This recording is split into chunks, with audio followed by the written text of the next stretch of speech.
Hello, hello, everyone. Welcome back to Retasting Bordeaux. I'm calling it Déjà-vu Bordeaux.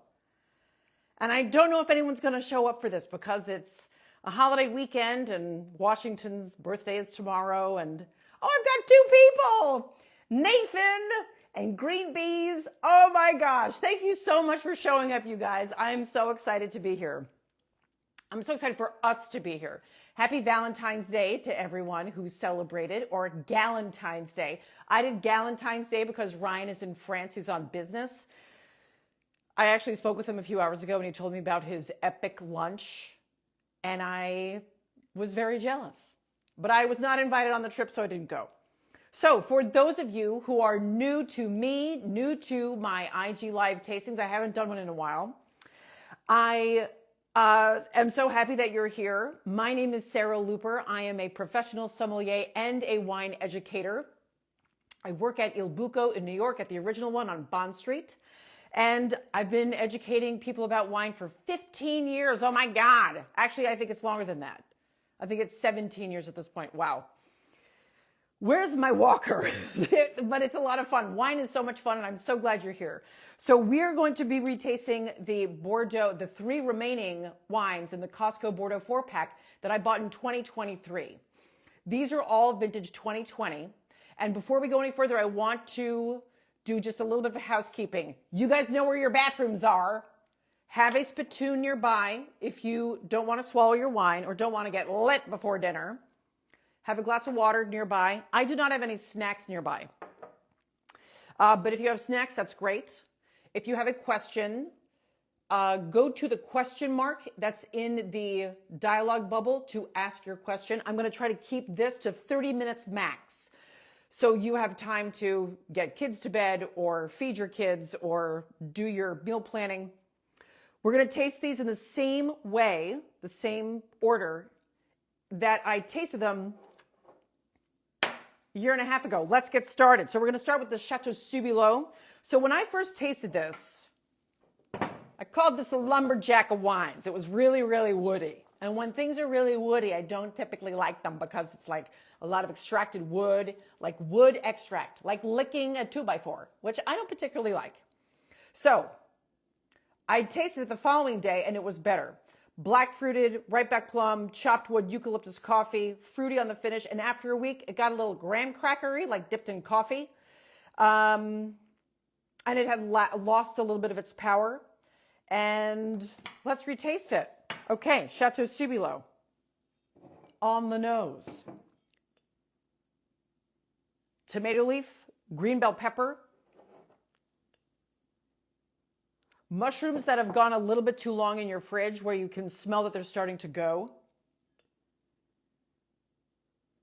Damp autumn leaves. It's become much more savory and moved into its not even secondary notes, but its tertiary notes.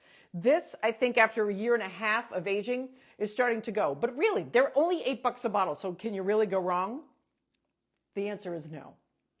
Okay, on the palate.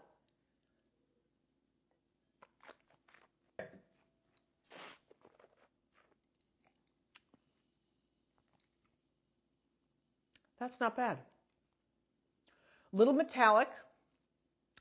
Tannins are coming out. And for those of you who don't know the difference between tannins and acidity, or like, what the fuck are tannins?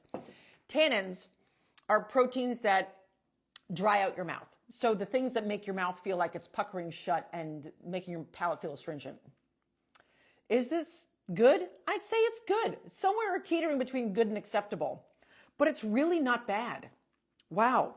$8 bottle, aging for a year and a half. So this is now a 5-year-old wine that only cost you $8 at Costco. So you know what? Really not bad. Pretty good. What would I pair this with? Some sort of mushroom ragu, steak, burger all day long. Any kind of meatloaf, bolognese would do well too. The wood has subsided and integrated really well. So it's a bit more harmonious than it was when I first opened it. When I first opened it a year and a half ago, it was like, whoa-paw! Like trying to crack a karate chop wood thing with my face. It was very woody. But it's really not bad now. Thumbs up, I'd say. Okay, next up is the Petit Sauciondo, if you still have it. Let's try that one. All right. Okay, on the nose. Ooh, it's going a little soy sauce, deep Asian brown sauces. Ooh, and portobello and shiitake broth. A little bit of beef bouillon too. Really savory. Okay, and when I first tasted this, the Petit Saucisson, it was much more supple and generously red fruited than the first one. I got a little bit of peony on first day, potpourri the second day, dusty cocoa, and I also said it was immediately pleasurable. So let's taste this.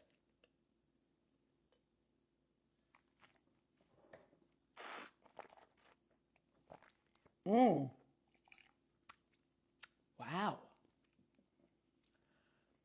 Damn, Costco. That is an $8 bottle, and that is really, really tasty. Oh my God. It becomes a bit more fruity on the palate. Gentle red fruits, like gentle, like a little bit like pudgy red cherry. A little bit of cherry pit. Cherry leaf. That's quite good. The savory notes that I was getting on the nose are kind of like the undercarriage to the wine. They don't really come forward, but they really support the overall flavor umbrella of the wine. Wow, and long finish too. Jesus Christ. This right now, the winner. That is quite delicious. Okay, Chateau de Lide is the last one. Looks like this. And when I first tasted it, it was the biggest of all, very black fruited. It was there was more extract. It was dense and tightly woven. Violets, woods, and also black tea. It also had a fair amount of tannins as well. So, on the nose. Ooh, the wood is coming out. It really smells like, smells a little bit like vanilla candle, honestly. Chocolate. Still very black fruited, like blackberry, black cherry. It doesn't seem as dense or compact as it was. It seems a little bit like it's, you know, those toys that expand and contract, expand and contract. It feels like it's like halfway through its entire expansion. Okay, on the palate.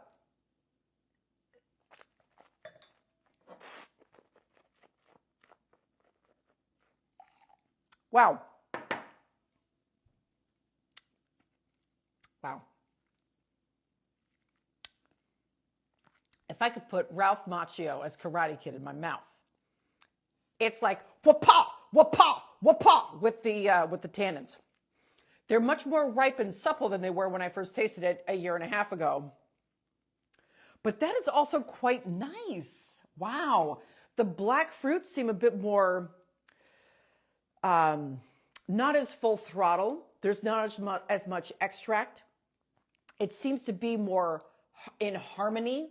All the different things, whether it's tannins and extraction and wood and acidity, it seems much more cohesive than it did. Wow. Not quite as violety as when I first tasted it, but that is quite good. My goodness, that's like a walk in the woods. Wow. I'm really digging it. So I'm a little far from my camera. So what I'm going to do is pull a little bit forward. I'm going to pull you closer to me. And then we are going to review Bordeaux because I don't drink Bordeaux on the daily. I don't know about you guys. So let's do a quick map of Bordeaux. So the appellations that we're tasting today, the Subilo and the Petit Saucisson, these two, the first two that we tasted, are from Blaye, Côte de Bordeaux, which is that top circle next to the green. That's where this comes from. And then the third one that we tasted, the de Lide, is from the bottom more oval red, the red oval at the bottom. So you can see two very different areas of Bordeaux. But Bordeaux, my God, I mean, listen, Bordeaux pumps out, and I'm not kidding with this number, about 700 million bottles every single year of wine. How much of that is red? I'm not entirely sure. But Smarty Pants Googled annually, how many bottles does Bordeaux produce? And it's 700 million bottles. I would venture to say that the majority of it is red wine. So even if it's 400 million bottles, that's still a lot of wine.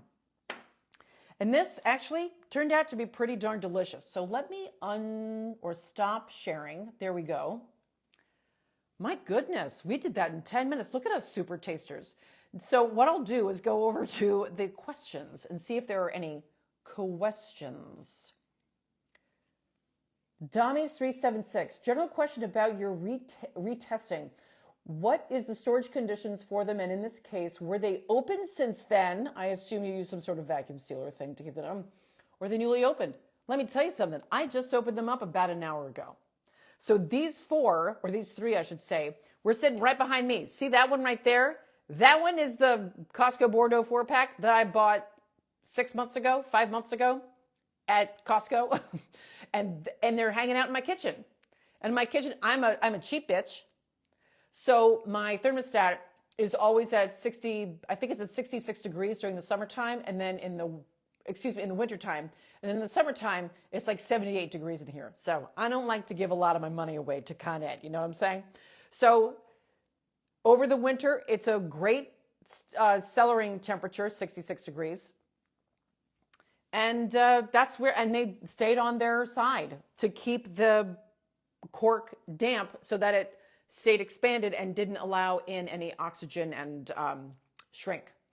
But that's a great question. They live right there. Okay.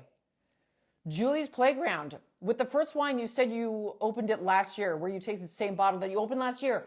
Similar question. No, not the same bottle. So when I tasted, I bought 2 Costco Bordeaux 4-packs. I learned my lesson. I bought 2. So then I drank one, tested one, and then I tasted it, retasted the same wines from that first 4-pack over the course of a week.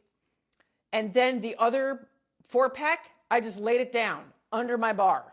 That's where it lived, next to my cat's food. It's a perfect place, actually, because it's dark. There's not a lot of temperature variation, and there's no shaking because she, doesn't trample around the house like a dinosaur would. So it's actually a good spot. I also store it there because that's where a lot of people would store it, is somewhere near their kitchen, not on their refrigerator or next to their stove, but in a cool, dark-ish spot. So that's that. I tried to mimic what everyone else does. So that was a good fun tasting. We're only 14 minutes in. Oh my God, look what I did. Thanks, Zuckerberg. Yeah. Anyone else have any other questions while we're on together? So here's what I would say about the next Costco Bordeaux 4-pack. Whenever you buy these, I honestly think that these are kind of close to the end of their lives. I would say that maybe you could stretch this into a 2-year aging stint. But honestly, I think a year in, that might be the thing to do, is to age them a year. So when Costco releases their Bordeaux 4-pack in September, we buy 2, we taste one immediately or within the first month of having it, and then you lie the other one down for a year, which is what we did here, but it was actually 18 months instead of 12 months. And then the following year, we retaste that second box. And what we can do too is taste it up against the current vintage 4-pack that you pick up from Costco, if that makes sense. So you taste the aged one next to the newer one. So then it would be 6 bottles open. But listen, you can either use a Coravan or you can just, I do know that these stayed alive for well over a week. So you can age these for a week on your kitchen counter and just stick the cork back in them. They do have longevity. All right. Oh, Steve Heineman. Hello, Steve. Nice to see you. Okay, one more question. Not about Bordeaux, but if we're going to visit, when am I there? I am at Il Buco on Monday and Tuesday nights. That's when I'm at Il Buco. The reservation book opens 2 weeks prior to the date. So plan around it. Book 2 weeks ahead of time. And oh gosh, is there another one?